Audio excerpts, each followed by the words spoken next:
When I got home, my husband didn't ask how my day was. He didn't look up from the couch. He didn't even pretend to care. He stood across the room in 3 heavy steps and slapped me so hard my head snapped sideways. "Dio, you see what time it is?" he screamed. "Get in the kitchen, useless." The room went silent, except for the ringing in my ears. I tasted blood. His friends laughed. His mother smirked. And I lowered my eyes, not in fear, but in calculation.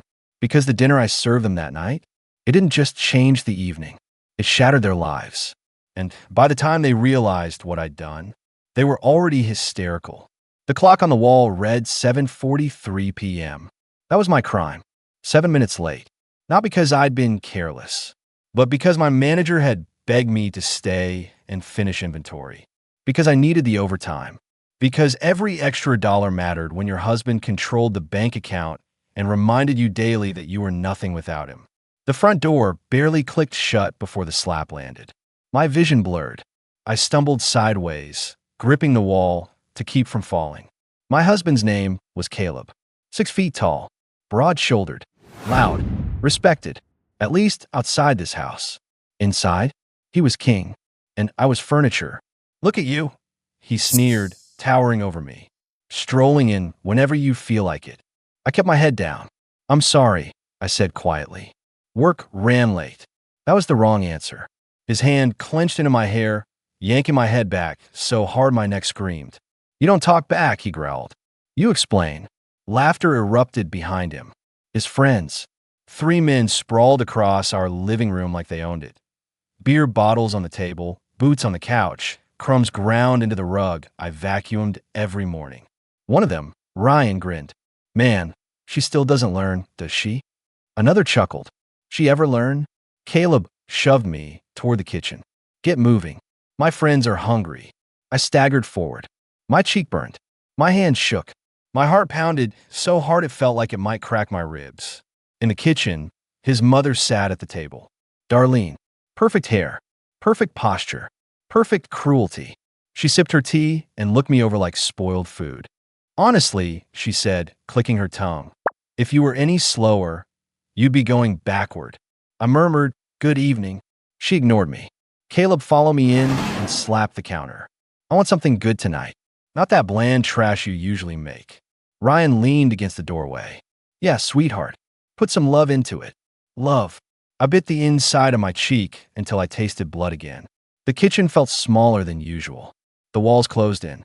The air thickened. The familiar weight settled on my chest. The one that whispered, "Endure, endure, endure." I moved automatically. Wash my hands. Tie my apron.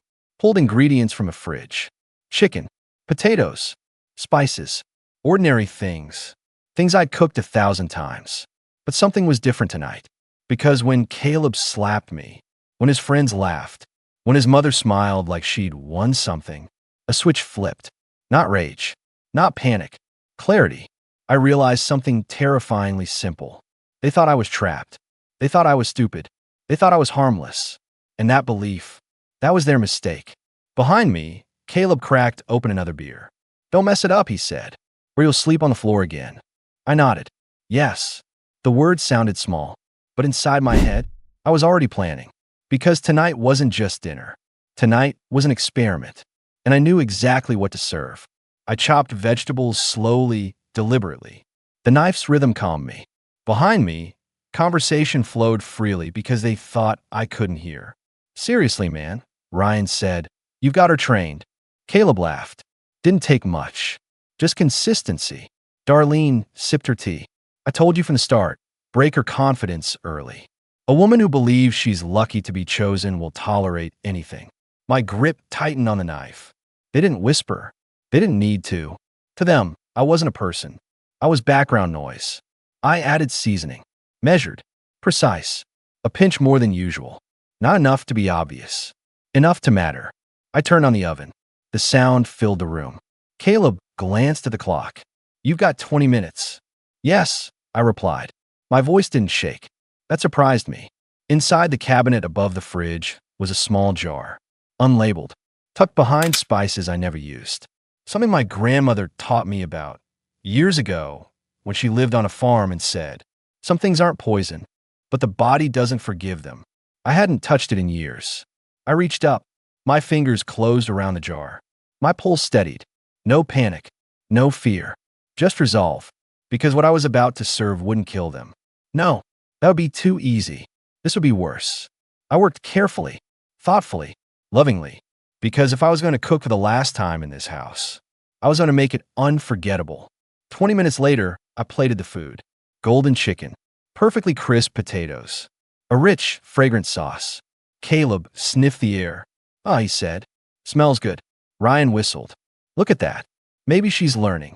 I carried the plates out one by one. Set them down. Hands steady, back straight. Darlene examined her plate. "Well," she said, "at least it looks edible." I stepped back and folded my hands. "Enjoy," I said. They dug in, laughing, talking, eating like kings. For the first 5 minutes, nothing happened. Caleb leaned back, satisfied. "See," he said smugly. All she needed was motivation. I nodded again.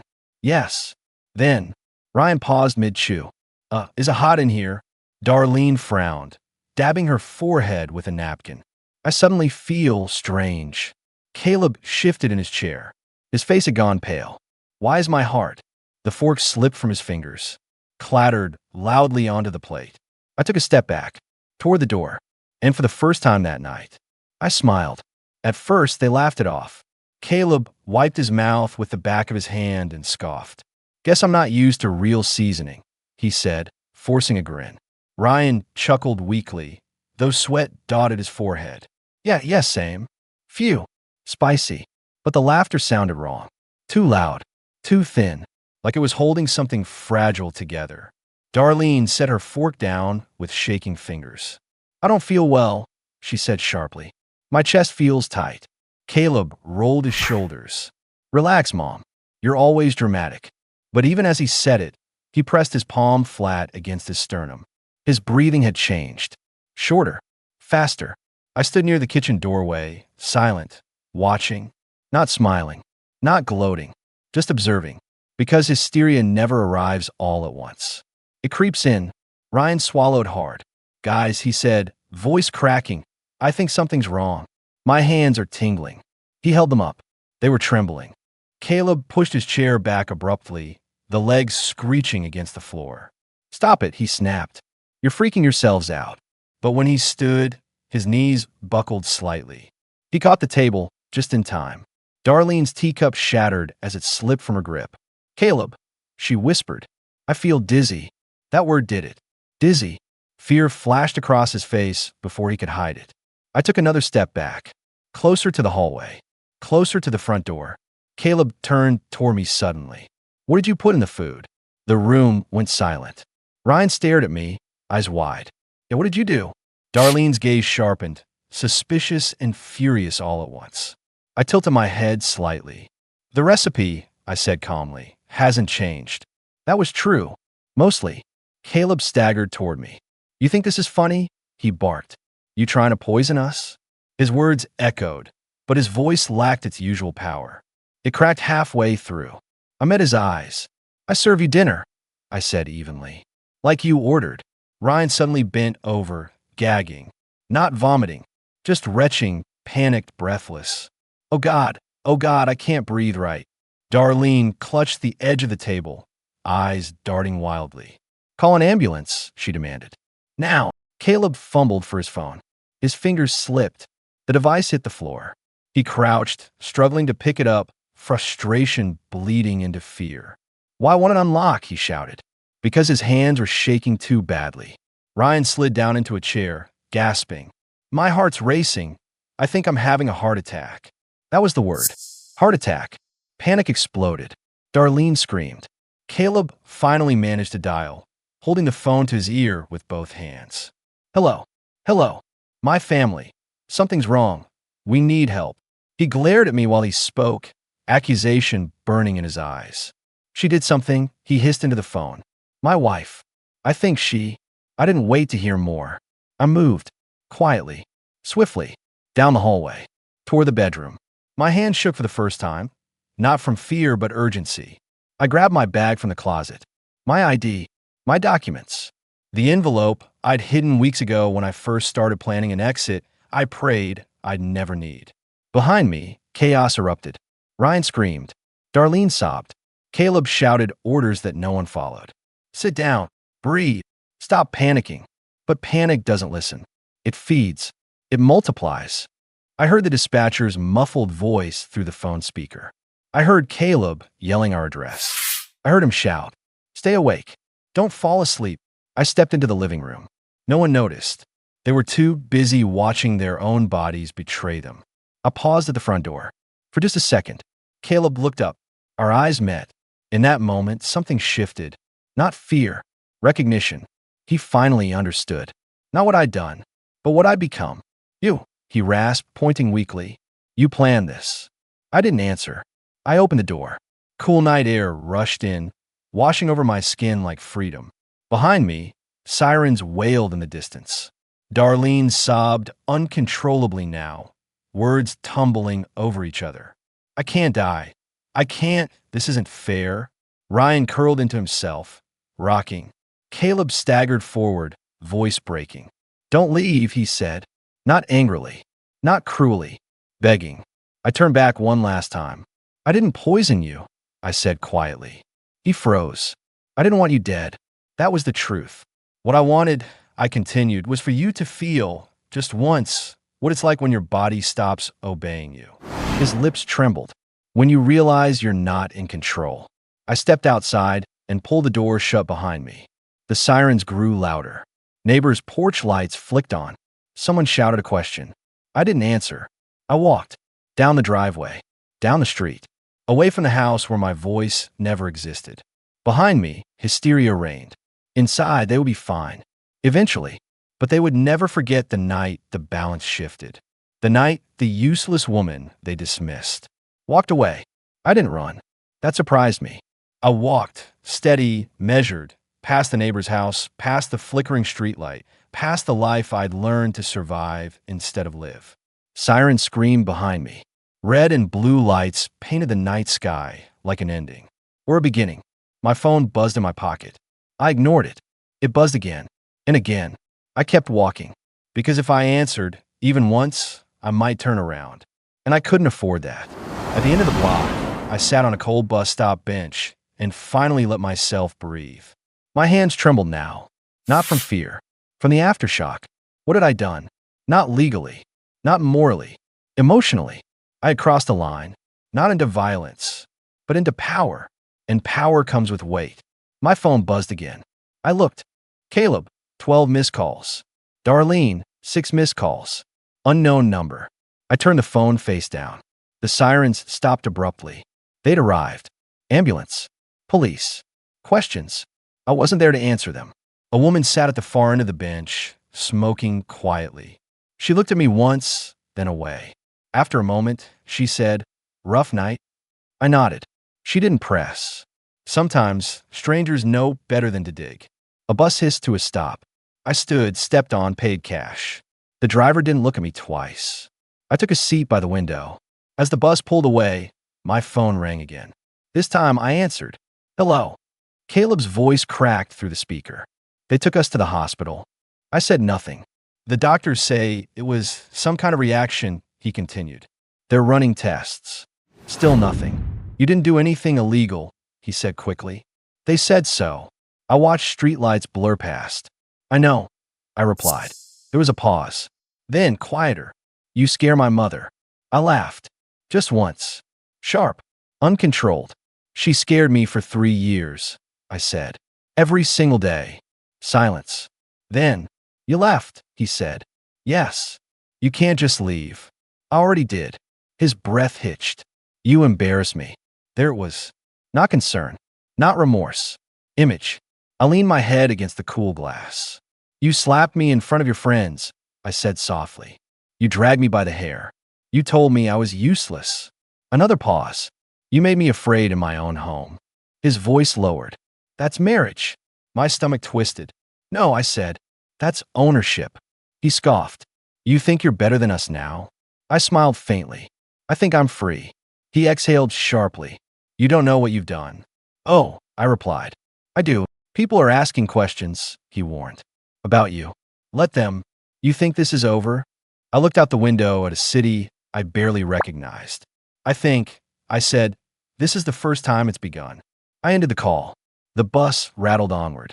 I got off 3 stops later, near a small motel with a flickering neon sign. I paid for a room in cash, locked the door behind me, and collapsed onto the bed fully clothed. For the first time in years, no one shouted at me to move. No one demanded anything. No one watched. The silence was deafening. My phone buzzed again. This time, it wasn't Caleb. It was a text from an unknown number. Unknown, you should have stayed. I stared at the screen. A chill crept up my spine. Another message followed. Unknown, you don't walk away from family without consequences. Family. The word tasted wrong. I typed back before I could stop myself. Me, I already did. 3 dots appeared, then vanished. Then a new message arrived. Unknown, we'll see. I set the phone down slowly. My heart thudded, not with fear, but with awareness. Leaving didn't mean escaping. It meant changing the battlefield. I turned off the light, lay staring at the ceiling, and for the first time since I could remember, I allowed myself to feel something dangerous. Hope, because tomorrow I would stop surviving and start making sure they never touched me again. I woke to pounding, not the kind that rattles walls, the kind that rattles nerves. 3 sharp knocks, a pause, then 3 more. I sat up in the motel bed, heart thudding, every instinct screaming, don't answer. Another knock. This is the police, a man's voice called. Ma'am, we need to speak with you. I exhaled slowly. This was inevitable. I slipped on my shoes, smoothed my hair with shaking fingers, and opened the door just enough to see 2 officers standing under the flickering hallway light. They were polite, professional, curious. Ma'am, the older one said, we just want to ask you a few questions about last night. I nodded. Of course. They stepped inside. The room smelled like cheap soap and burned coffee from the office downstairs. The younger officer glanced around. Your husband and his guests were transported to St. Mary's, he said. They reported sudden onset symptoms after dinner. Yes, I said. I heard. The older officer studied my face carefully. Your husband claims you tampered with the food. I met his gaze. I cooked dinner, I said evenly. Nothing more. Did you add anything unusual? No. That was also true. Unusual implies malicious. Everything I used was sold legally, labeled clearly, and available to anyone. The younger officer cleared his throat. Medical staff confirmed it wasn't poisoning, he said. More like a severe reaction. Non-lethal. I nodded again. Then I'm glad they'll recover. The older officer watched me for a long moment. And the slap? He asked gently. I didn't flinch. Yes, I said. He struck me. Did this happen before? I hesitated. That pause said more than words ever could. Yes, I answered. Silence filled the room. The younger officer shifted uncomfortably. We're filing a report, the older one said. We strongly recommend you don't return to the residence. I won't, I said. He nodded, satisfied. As I turned to leave, the younger officer stopped. Ma'am, he said quietly, you did the right thing by leaving. The door closed behind them. I locked it, and for the first time since walking out, I felt something close to relief. It didn't last long. By noon, the messages started. Not calls. Messages. Screenshots. Voicemails sent as audio files. Darlene first. Darlene, you humiliated my son. Darlene, do you have any idea what you've done to this family? Darlene, you will answer me. I blocked her. Caleb followed. Caleb, the doctors say mom needs rest. This stress is your fault. Caleb, come home. We'll talk like adults. Caleb, you're making things worse. I didn't reply. Then the messages shifted. Tone changed. Pressure replaced anger. Caleb, you don't have money. Caleb, you don't have a place. Caleb, you can't survive without me. That one almost made me laugh. Almost. Because for the first time, I realized something important. He wasn't furious. He was scared. At 2:17 p.m., my manager called. Hey, she said carefully. Your husband came by the store. My stomach tightened. What? He was asking about you. Loudly. I don't want him there. I said immediately. I told him that, she replied. Security escorted him out. But I wanted you to know. Thank you. There was a pause. You okay? I swallowed. I will be. At 3:42 p.m., my bank app notified me. Account restricted. Of course. The joint account. I stared at the screen, pulse quickening, not in panic but clarity. This was his pattern. Control the money. Force return. I opened another app. The one I'd set up quietly 6 months ago. My private account. The one he didn't know existed. The balance wasn't huge, but it was mine. Enough. At dusk, I stepped outside the motel for the first time all day. The air smelled like rain. I walked 2 blocks to a small cafe and ordered soup and tea. The woman behind the counter smiled warmly. Long day. Yes, I said. She slid the cup toward me. Well, she said kindly, you made it through. Something in my chest loosened. I took my food to a corner table, and that's when I saw him. Caleb's car. Across the street. Parked. Engine off. Waiting. My breath caught. He hadn't followed me randomly. He'd hunted. I didn't move. Didn't duck. Didn't hide. I finished my tea slowly. Then I stood. Walked straight to the door. Caleb stepped out of the car immediately. He smiled like nothing was wrong. Like he hadn't slapped me. Like he hadn't laughed while his friends mocked me. See, he said, spreading his hands. I knew you'd cool off. People nearby slowed. Watching. Public. I stopped 3 feet from him. You need to leave, I said. He scoffed. You're still mad? Yes. Over dinner? No, I said calmly. Over abuse. His smile faltered. Don't start with that word. It's the correct one. He lowered his voice. You don't know what you're doing. I do. You can't do this alone. I already am. His eyes hardened. You think you won? I looked at him. Really looked. At the man who once terrified me. And realized he didn't anymore. This wasn't about winning, I said. It was about leaving. I turned away. He grabbed my wrist. Hard. Gasps rippled through the sidewalk. I didn't pull back. I raised my voice. Let go of me. Head snapped toward us. Phones came out. Caleb froze. He released me instantly, stepping back as if burned. I faced him one last time. If you touch me again, I said clearly, it will be the last mistake you make. I walked away. This time, he didn't follow, but I knew better than to think it was over. Because men like Caleb don't let go quietly. They escalate, and I could feel it coming. I didn't sleep that night. Every sound outside the motel room. A car door, footsteps, laughter drifting from somewhere down the street. Made my muscles tense. Not because I want to go back, but because I knew Caleb wouldn't stop trying to drag me there. At 6:11 a.m., my phone buzzed. A notification from my email. Utility account. Payment overdue. I frowned. I hadn't lived in that house for 3 years by accident. Every bill was in my name. Electricity, water, internet. Caleb never bothered with them. He just yelled when something stopped working. And now he was using them as leverage. I checked the details. Someone had attempted to transfer responsibility of the accounts. Someone had failed because I'd already called the utility companies from the motel the night before. Changed passwords, updated security questions, added a PIN. He could freeze the bank account, but he couldn't erase me. At 8:30 a.m., I walked into a small legal aid office downtown. The sign was peeling. The chairs mismatched. The coffee tasted like regret. But the woman behind the desk looked at me like a human being. How can we help? She asked. I took a breath. I need to file for a protective order, I said. And I need to leave my husband. She didn't blink.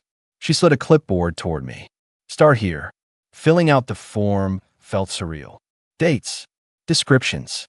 Injuries. I wrote carefully, because for the first time, my words weren't being dismissed. They were being recorded. When I handed the clipboard back, my hands were shaking. The attorney skimmed it, then looked up slowly. You're doing the right thing, she said. But I need to be honest. I nodded. He's not going to like losing control, she continued. Men like this often escalate when they realize intimidation isn't working. I thought of his grip on my wrist outside the cafe. I know. We can file today, she said. But you need to be careful. I am. She studied me for a long moment. Then she said quietly, you're stronger than you think. By noon, the order was filed. Not granted yet, but filed, which meant there was a record, a timestamp, proof that I had asked for protection before anything else happened. That mattered. I left the office feeling lighter and heavier all at once. Freedom always costs something. My phone buzzed again as I stepped outside. A voicemail. From Caleb. I didn't want to listen. I listened anyway. His voice was calm. Too calm. Hey, he said. I just want to talk. No fighting. No drama. Pause. I went to the house. It's empty. Another pause. You really left. A breath. You made me look stupid. There was again. Image. Reputation. Not me. You think people won't notice? He continued. You think they won't ask why my wife ran off? His voice hardened. You don't get to humiliate me and walk away. I deleted the voicemail, then blocked the number. Again, at 3 p.m., I checked into a different motel. Not because I was paranoid, because I was careful. The woman at the front desk handed me the key card. You okay, honey? She asked. I smiled faintly. I will be. The room was smaller, but it was quiet, and no one knew where I was. I showered, letting the hot water wash away the tension in my shoulders. When I stepped out, my phone buzzed again. A message from an unknown number. Different from the last one. Unknown. You think papers will stop him? My stomach tightened. Another message followed. Unknown. You took something that belongs to him. I typed back before I could stop myself. Me. I didn't take anything. I left. The reply came almost instantly. Unknown. Exactly. My hands went cold. I didn't respond. I took screenshots. Saved them. Emailed them to myself. Then, I heard it. Footsteps. Outside my door. Slow. Deliberate. Stopping right in front of my room. My breath caught. I stepped back quietly, heart hammering. The handle didn't move. No knock. Just presence. A shadow passed beneath the door. Then another text buzzed in my hand. Unknown. Open the door. I backed away, shaking. Then, the footsteps retreated. Fading.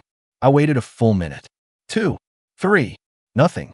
I collapsed onto the bed, lungs burning. This wasn't coincidence. This wasn't emotional manipulation anymore. This was intimidation.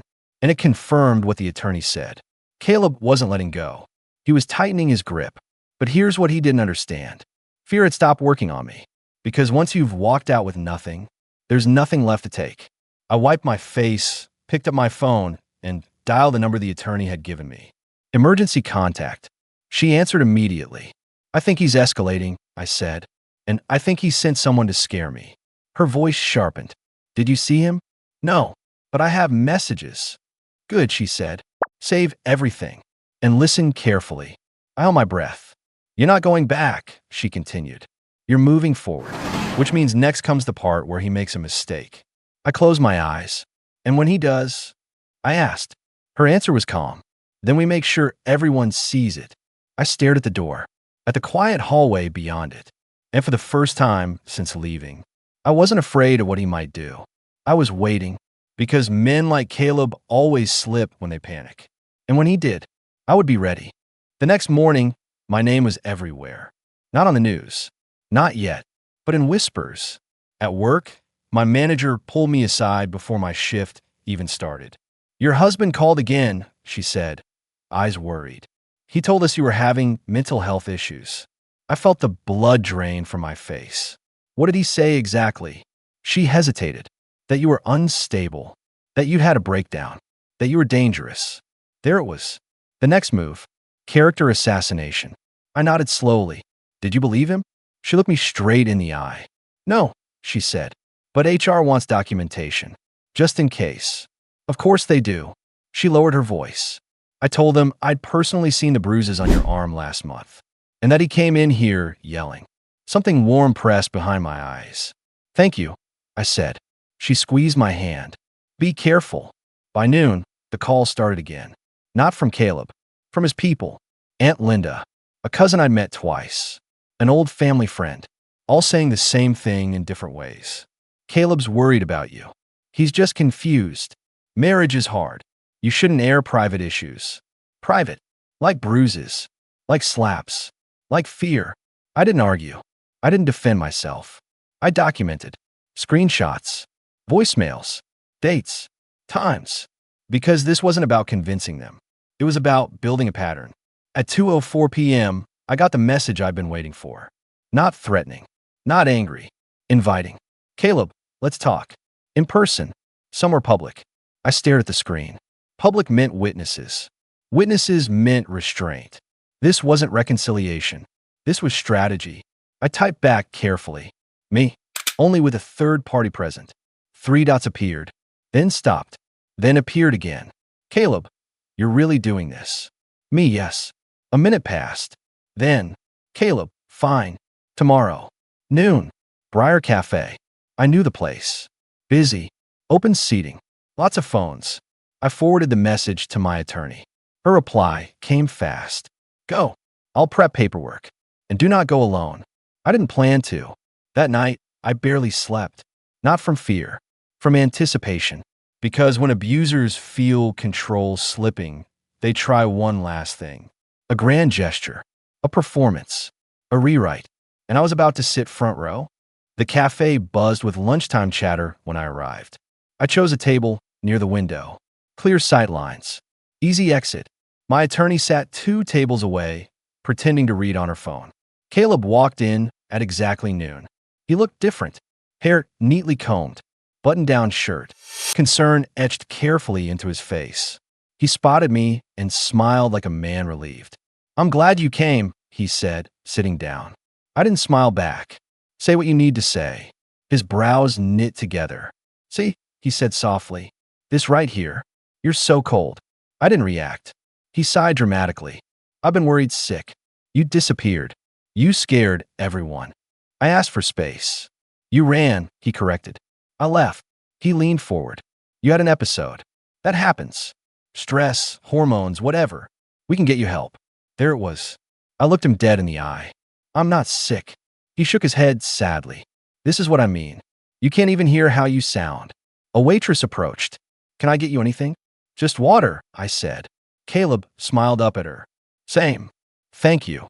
When she left, his tone changed. Lower. Sharper. You're making a mistake. I'm making a record. He scoffed. You think anyone's going to believe you over me? Yes, I said calmly. Because I'm telling the truth. He laughed quietly. You always were dramatic. I reached into my bag, placed my phone on the table. Screen up. Recording. His smile faltered. You recording me now? Yes. He leaned back, eyes darkening. So this is how it's going to be. This is how it already is. He stared at me for a long moment. Then he said something he thought was clever. You know, he said, voice smooth, if you come home today, I'll forgive you. Forgive. I almost laughed. Forgive me for what? For embarrassing me. There was again. Always. I nodded slowly. I'm not coming back. His jaw clenched. You don't get to decide that alone. I already did. His voice dropped. You belong to me. The words landed heavily. I didn't react. I just let the silence stretch. People at nearby tables shifted uncomfortably. Someone coughed. Caleb noticed. He straightened, pasted the smile back on. Look, he said loudly. Let's not argue. You're upset. I get it. I leaned forward. Say that again. What? Say, I belong to you. His eyes flicked around. Don't be ridiculous. I smiled faintly. You already said it.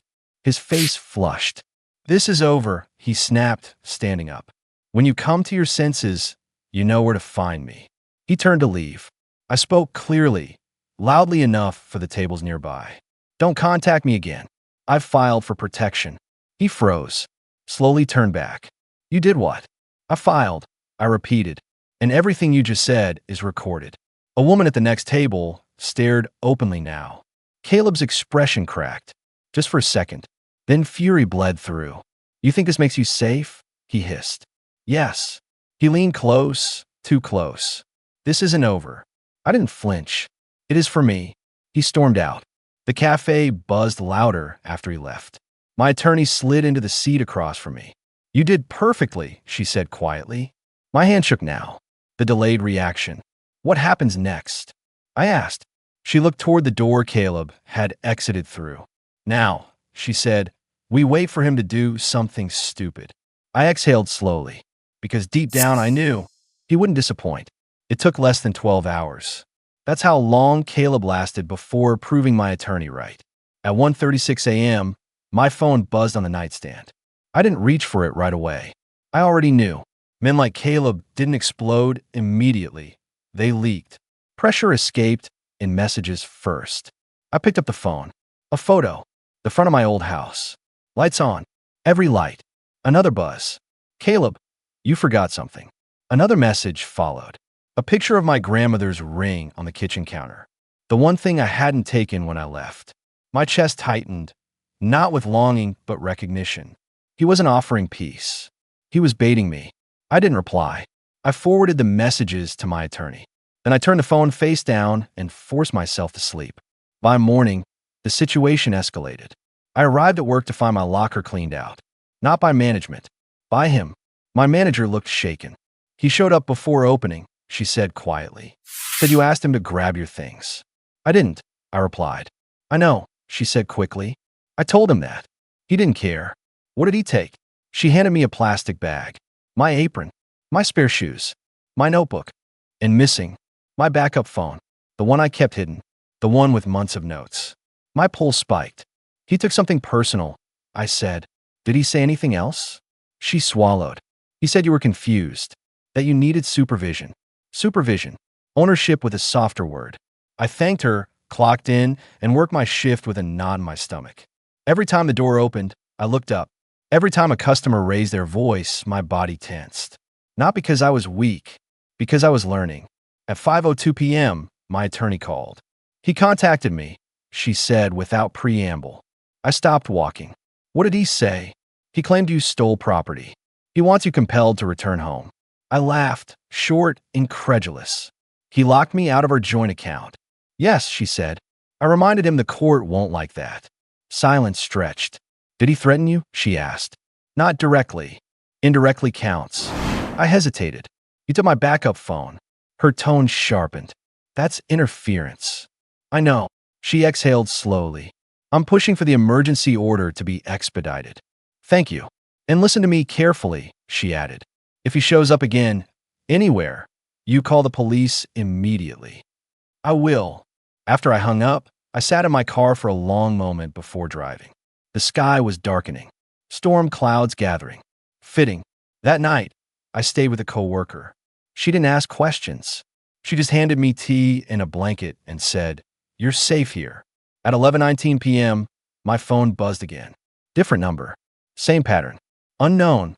You think hiding changes anything? I stared at the screen. Another message followed. Unknown. I know where you are.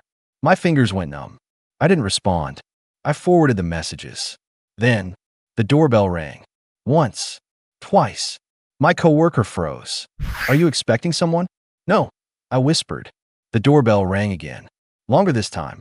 I moved slowly toward the hallway, heart pounding. My coworker grabbed her phone. I'm calling the police. The knocking started. Firm. Deliberate. A man's voice called through the door. Caleb's. Open up, he said calmly. We need to talk. My stomach dropped. He wasn't yelling. That scared me more. My coworker shouted. You need to leave. Silence. Then his voice again, smiling. She's my wife. She doesn't want to see you, my coworker snapped. Another pause. Then, I just want to make sure she's okay. I stepped back, shaking. This was it. This was the escalation. The police sirens cut through the tension before I could move. Caleb's voice disappeared instantly. By the time officers arrived, the street was empty. But the message was clear. He knew where I was. I didn't sleep at all after that. At dawn, my attorney called again. Emergency order granted, she said. Relief hit me so hard I had to sit down. He's legally required to stay away from you. Will he? I asked. She didn't answer right away. No, she said honestly. But now, when he doesn't, it's a crime. I stared out the window at the quiet street. And if he keeps pushing, her voice hardened. Then he stops being a husband in denial and becomes a defendant. I closed my eyes. For the first time since leaving, I felt something solid beneath my feet. Not safety, ground. But as I exhaled, my phone buzzed again. A final message from Caleb's original number. Unblocked. Somehow, Caleb, if I can't have you, no one will. My breath caught. This wasn't manipulation anymore. It wasn't control. It was a threat. And now, I knew exactly what kind of man I was dealing with. The threat sat on my phone like a loaded gun. If I can't have you, no one will. Not a metaphor. Not a figure of speech. A promise. I didn't respond. I didn't panic. I did exactly what my attorney told me to do. I documented. Screenshots. Timestamps. Backup cloud. Forwarded to her. Forwarded to a trusted officer whose card she'd given me. Then I waited, because now the law wasn't chasing him. It was watching him. 2 hours later, my phone rang. Unknown number. I answered on speaker, recording enabled. Hello. His voice came through calm, almost gentle. You didn't have to involve the police. I didn't, I said evenly. You did. A breath. I was emotional. You threatened my life. I was upset. You said you'd kill me. Silence. Then, I said no one else could have you. There it was. Ownership. I swallowed. You're violating a court order by calling me. I'm standing outside the house, he said. Hours. My chest tightened. You need to leave. You left your coat here, he replied. And some documents. I don't want them. You will, he said softly. They're important. Something in his tone shifted. Not anger. Decision. Caleb, I said slowly, I'm asking you to stop. I can't, he said. Not like this. A sound came through the line. Metal. Clinking. Keys. My blood went cold. What are you doing? I asked. Fixing this, he said. Come home. Now. I'm not coming. A pause. Then I guess I'll come to you. The call ended. 10 minutes later, my co-worker's security camera caught him. Caleb's car rolled slowly down the street. Once. Twice. Then stopped. My co-worker's hand shook as she handed me her phone. He's not supposed to be here, she whispered. No, I said. He's not. I dialed the emergency number with steady fingers. This is a violation of a protective order, I said clearly. He's outside my location. They took it seriously. Immediately. Officers are en route. Stay inside. Do not engage. We locked the doors. Turned off lights. Waited. Caleb got out of the car. The camera caught his face clearly. Calm. Focused. Certain. He walked up to the door. Knocked. Once. Twice. Then spoke. Loud enough for the camera. I know you're in there. My co-worker sobbed silently. I didn't move. He knocked again. Harder. I don't want to do this, he called. But you're forcing me. Sirens wailed in the distance. He heard them. His head snapped up. For the first time, panic flashed across his face. He stepped back. Then, he kicked the door. The sound cracked through the house. My coworker screamed. I shouted into the phone. He's breaking in. The operator's voice was firm. Officers are 1 minute out. Caleb kicked again. The door frame splintered. He shouted. You think they'll save you? I stepped forward then, not to open the door, but to speak. I'm not afraid of you anymore, I said loudly. He froze. You lost the moment you hit me, I continued. This ends tonight. His face twisted. You don't get to decide that. He raised his foot for another kick. Red and blue lights flooded the street. Police. Step away from the door. Caleb turned. Too slow. Officers jumped out, weapons raised. Get on the ground.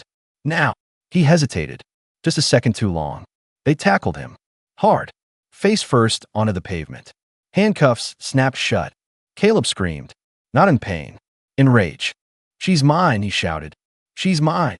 An officer hauled him up. She's protected, he said coldly. And you're under arrest. Caleb saw me then. Through the window. Standing upright.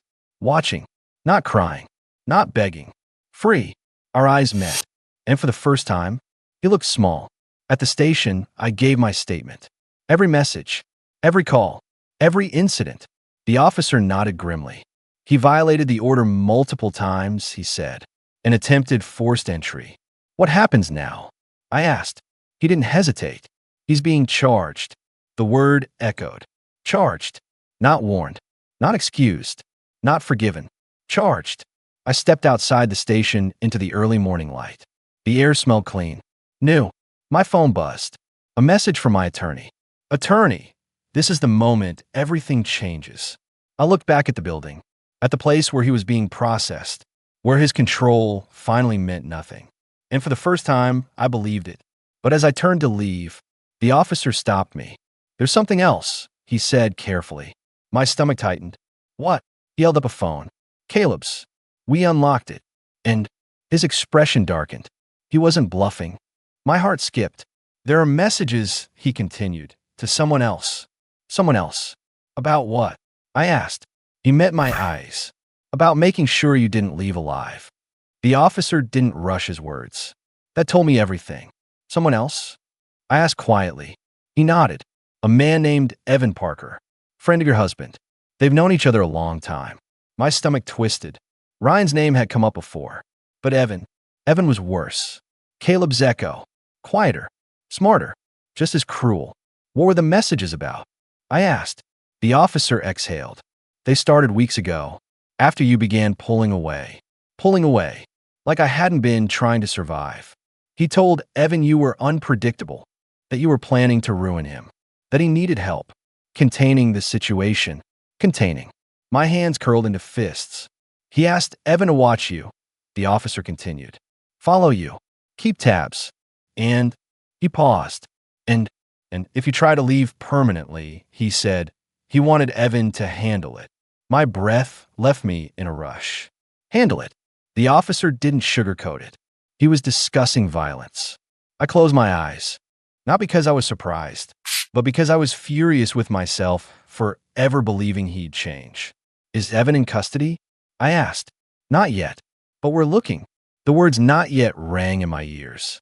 I thanked the officer, signed the remaining paperwork, and walked out into the cold morning air feeling like the ground beneath me had shifted again. Caleb was locked up, but the danger hadn't vanished. It had multiplied. The next 48 hours passed in a blur.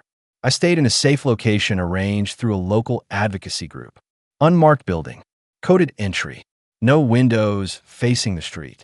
Other women stayed there too. Different stories. Same fear. Same strength. One woman sat beside me in the common room, holding a mug of tea with both hands. He put a tracker in my car, she said quietly. I found it 2 days after I left. I nodded. He told everyone I was crazy. I said. She met my eyes. They always do. That night, I slept for the first time without jolting awake every hour. Not because I felt safe, but because I felt believed.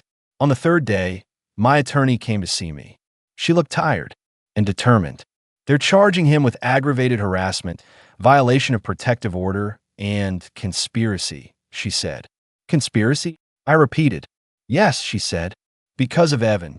My chest tightened. They've recovered deleted messages. Voice notes. Plans. Plans. Did he ever mention a place? I asked. She nodded slowly. A storage unit. My stomach dropped. Which one? She slid a paper across the table. The address made my skin crawl. It was less than 10 minutes from my old house. He rented it under Evan's name, she continued. Inside were things. What kind of things? She hesitated. Restraints. Duct tape.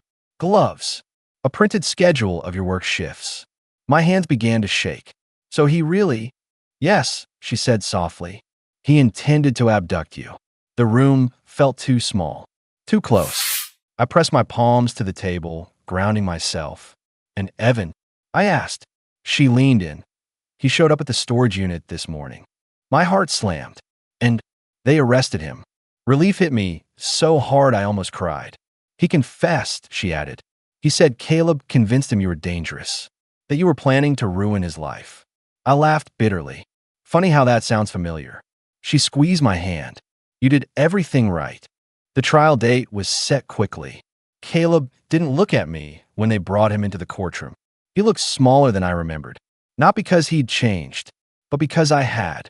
When it was my turn to speak, the room went silent. I told the truth. Not loudly, not emotionally, just clearly. About the slap, the control, the dinner, the threats. I didn't embellish. I didn't need to. The evidence spoke with me. Text messages on a screen. Voicemails played aloud. Security footage from the cafe. Photos of bruises I'd once hidden. Caleb's lawyer tried once. Isn't it true, he asked, that you intentionally frightened the defendant by tampering with food? I met his gaze. No, I said. I cooked dinner. What frightened him was losing control. The judge didn't interrupt. The jury didn't look away. Caleb finally looked at me then. His eyes weren't angry. They were hollow. When the verdict came, I didn't gasp. I didn't cry. I simply closed my eyes and let the words wash over me. Guilty. On all counts. Caleb was taken away in handcuffs. This time, I didn't watch, because I didn't need to see him leave to know he was gone. Outside the courthouse, reporters waited. Microphones. Questions. I walked past them without stopping. My attorney leaned close. "You don't owe them anything," she whispered. I nodded, but before getting into the car, I turned back and said one sentence. "For anyone listening, leaving saved my life." Then I got in. As the doors closed, something inside me finally settled.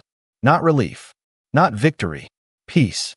Because the dinner I served that night didn't poison anyone. It exposed them. And sometimes, that's far more devastating. Section 10. What came after the fear? I didn't go back to the house. Not even once. The attorney offered to escort me so I could collect what was legally mine, but I declined. Possessions were replaceable. Peace was not. Instead, I started over quietly. No dramatic gestures. No victory laps. Just deliberate steps forward. I moved into a small apartment with sunlight in the mornings and a lock that only I controlled.